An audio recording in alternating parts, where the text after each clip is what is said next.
Assalamualaikum warahmatullahi wabarakatuh. Perkenalkan, saya Isnaria Datul Mahfudhoh dari kelas 7G dengan NIM 2025010244. Di sini saya akan menjelaskan beberapa materi filsafat Islam. Yang pertama ada materi logos dan mitos, dan yang kedua ada materi pemikiran tiga filosof, yaitu dari Al-Kindi, Al-Farabi, dan Ibnu Sina mengenai apa itu Tuhan, jiwa, dan ilmu. Dan yang ketiga ada kesehatan mental menurut Ibnu Sina. Baik, untuk penjelasan materi yang pertama yaitu logos dan mitos.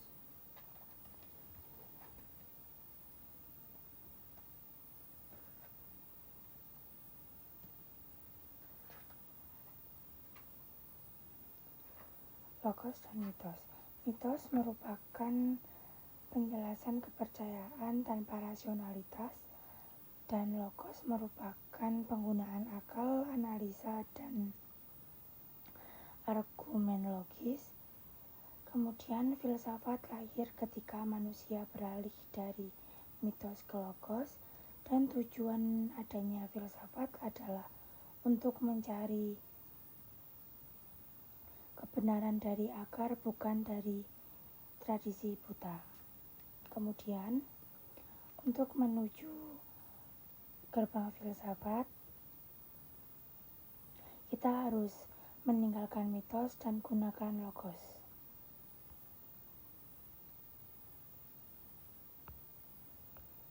Namun, untuk itu kita harus ada 3 langkah. Yang pertama, buka pikiran dan rasional. Dan yang kedua, pertanyaan tentang fenomena. Dan yang ketiga, ada cinta kebijaksanaan.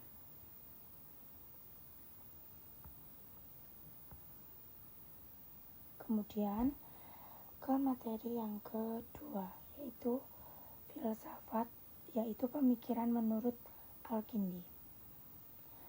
Menurut Al-Kindi, Tuhan adalah wujud hakiki yang benar, yang esa, wahdah, azali, dan pencipta alam semesta. Kemudian bersifat sangat transenden, tidak tersusun dari materi atau bentuk. Kemudian bukti adanya Tuhan menggunakan kausalitas, kerapian alam, dan alam semesta baru.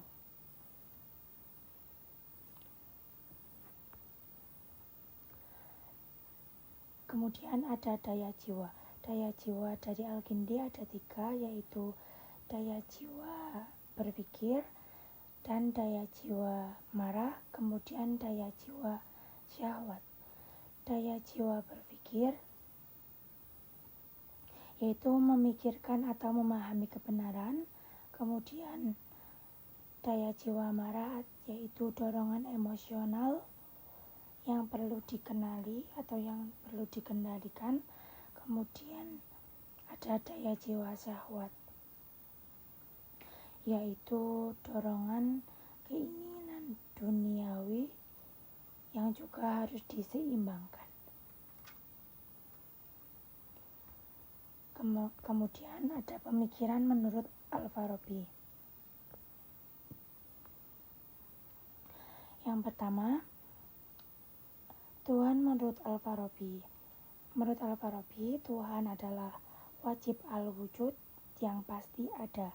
Sebab pertama dari segala wujud, Maha Esa, tunggal, sederhana, tidak tersusun dari materi dan bentuk, serta merupakan akal murni. Yang kedua, ada daya jiwa manusia dari Al-Farabi. Ada daya penggerak, yaitu memberikan kemampuan gerak pada tubuh. Yang kedua, ada daya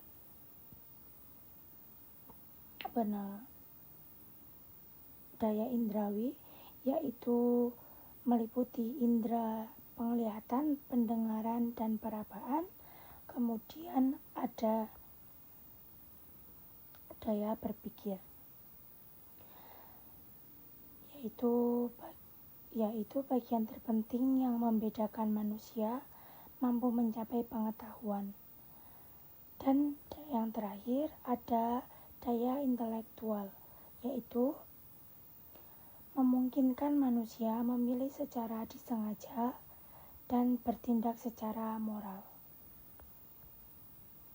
Kemudian ilmu menurut Al-Farabi yaitu ada ilmu bahasa, ilmu logika, ilmu metafisika, ilmu sosial, dan ilmu fisika.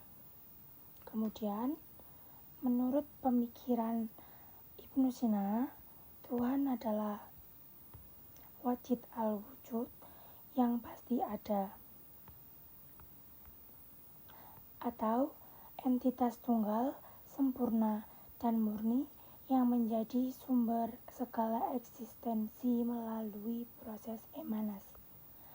Kemudian ilmu menurut Ibnu Sina adalah ilmu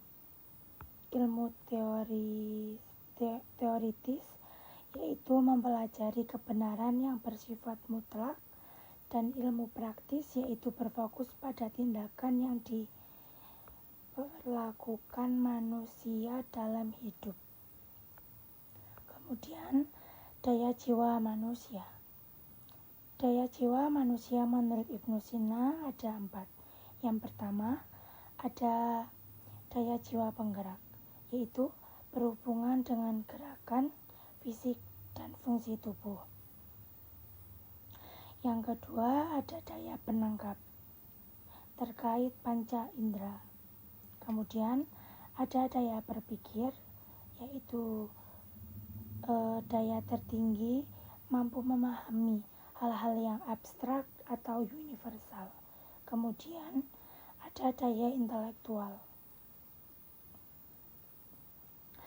Daya intelektual atau berkehendak, yaitu memungkinkan manusia membuat pilihan moral dan tindakan yang disengaja. Kemudian kesehatan mental menurut Ibnu Sina. Kesehatan mental menurut Ibnu Sina adalah keseimbangan harmonis antara tubuh dan jiwa yang ditandai emosi yang stabil, pikiran yang jernih, spiritualitas yang kuat, dan yang dicapai lewat pendekatan holistik, mencakup terapi seperti diet, obat. Kemudian mental, yaitu logika dan filsafat. Emosional, yaitu musik atau seni. Gitu. Kemudian ada terapi dan cara menjaga mental.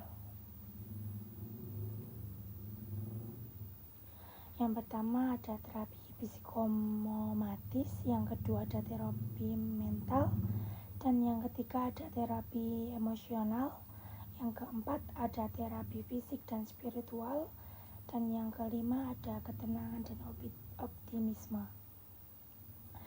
Mungkin itu saja yang bisa saya sampaikan. Apabila ada kesalahan kata, saya meminta maaf sebesar-besarnya. Wabillahi taufiq wal hidayah. Wassalamualaikum warahmatullahi wabarakatuh.